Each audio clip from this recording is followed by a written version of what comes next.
Middle School, being featured as this month's Northwest featured teacher, Angela Klobuchar. Hi, Angela. Hi, thanks for having me. Yeah, welcome back. Thank you. Good to see. How long have you been with Northwest Schools? Oh, you'd think you'd stump me with the first question, right? This is my 22nd year. Oh my gosh. Yes. Wow. And you're at the middle school. What do you teach? Right, Spanish. Yeah. Just Spanish? Yes, just Spanish, please. Yes, I love teaching Spanish. What grades are taking Spanish at Kidder? All 3 grades, All 6th, three? 7th, and 8th. And then in 8th grade, they have the opportunity to take Spanish 1 for high school credit. Mm-hmm. So it's something that you have to, be approved to do, like an advanced class would be. And then you get a high school credit before you actually go to the high school. Nice. Yeah. Are students fluent by the time they're done with your classes? Well, they're novice high at the Spanish 1 level, I'm proud to say. Our kids are really good students. Nice. Yeah, they do a great job. What do you like about teaching Spanish in particular? Oh, gosh. It's hard to explain, but it's fun. It is just, I like giving them the chance to experience how fun it is when you travel, and you travel to a country where they're, in this case, speaking Spanish, and you can speak the language and interact. And being in a store, even right here in Jackson, you overhear somebody looking for something, and you can pop your head around the corner and help them because you understood them, and you can communicate with them, and it's fun. Yeah, there's people who speak Spanish, and English is their second language right here in Jackson. Right. You'd be surprised how much it is used in many careers right here in the Jackson area.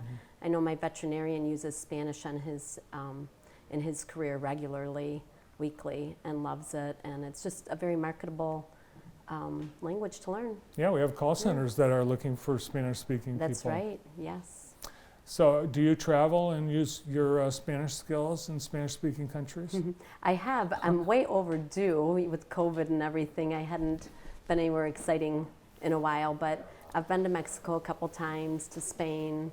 Yeah, it's fun. Nice. Costa Rica's on my bucket list. Well, I went to Spain. I know zero Spanish. Oh, did you still have fun? Well, and my son and his now wife, they allegedly were Spanish majors in college, but it's different. Every country, you think there's Mexican Spanish, there's Spanish, there's Brazilian Spanish. It's different everywhere. Right. Yeah. There's 21 countries where the official language is Spanish, so that's a lot of different histories and cultures affecting the language. But you'll be understood. There might be something that's a little different, but you'll understand each other. Nice. We have some photos that you brought along. Oh, awesome. Because not only are you very busy teaching Spanish, but you've got a lot of other things going on at the middle school and at the high school. Yes. So you have your equestrian shirt on, so you're the coach of the equestrian team. One of 3 coaches, yes. We have a gentleman named Dave Cox who has been coaching the team, I think since 2001, something like that. And he had kids come through Northwest and now grandchildren, and he's our lead coach. And then myself and another Northwest teacher, Esther Hitchcock, we teach with him. So our students, or coach with him rather. The students on the team, do they have their own horses? How does it work? Generally, yeah. To be on the team, as a rider, you do need either a horse or the use of a horse. So we have had kids who own a horse. We have also had riders who have leased a horse or borrowed a horse. So you have a lot of where there's horses. a will, there's a way. You have a lot of horses in the district, I know that. Right, yeah. Jackson area is a big equestrian area. Now, how do you compete? Are there other teams in Jackson County? Yes, actually, we're in District 10. For equestrian, for MIHA, which is the organization we compete under. And there are 19 teams in the district. So, yeah. Wow. There's more of it around than you would think. All right, who are these guys?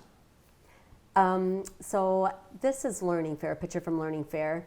And Brendan, on the left, the younger gentleman, is a wonderful example of Northwest students are such a big part of our volunteers at Learning Fair. We couldn't have the event without our volunteers, and we do have some kids, and Brendan's one of them that has come back for years. He's in his 20s now. I can't even tell you off the top of my head how many years He's been doing it since he was in 8th grade. Well, this has coming been and going on volunteering. more than 30 years, hasn't it? 27, Learning 28?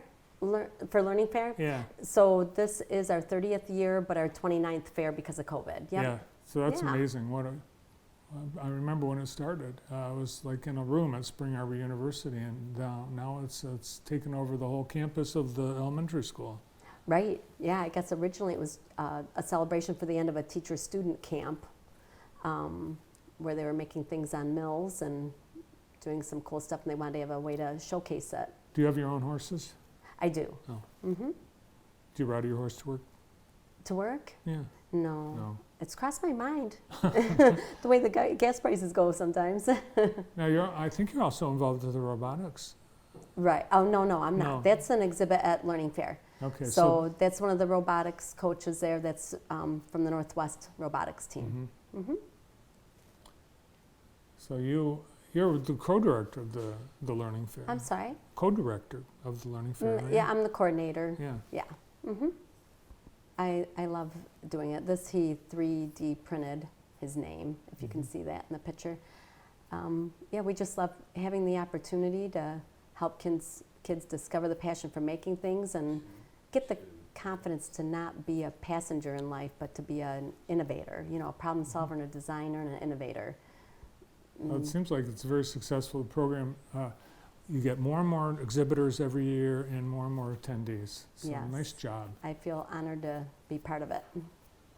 Here's your team. Yes, speaking of volunteers, there you go. Yeah. And that will be, I think, July every year, isn't it? Yep, it always starts, so this year it'll be July 13th and 14th. It's the second Thursday of July, and then the next day, Friday also. Nice. Yeah, so I hope to see a bunch of the local families out there. I was hoping we'd see some of your grandkids in these photos. I but- bet they are in some of the Learning Fair photos. They might be. They do come to Learning Fair. One's will be old enough to help this year, and they are students at Kidder with me in the building, so I love having them there. So do Two you of my grandkids anyway. do you get to teach your own grandkids? I have so far had one in one class so far, but she loves choir, she loves yearbook, so that took up her elective time where she wasn't with me anymore after that. So. Did she call you by your name as a regular teacher, or your grandma at school? No, I remember us kind of talking about that at the time, and I think I'd ask her if she was here, but I think she just sort of avoided calling me something. You know what I mean? She just raised her hand and volunteered, the great student that she is. Like she didn't know you at all. Yeah, right. But if she wasn't in class as a student, she would call me Mimi, which is what they call me instead of Grandma.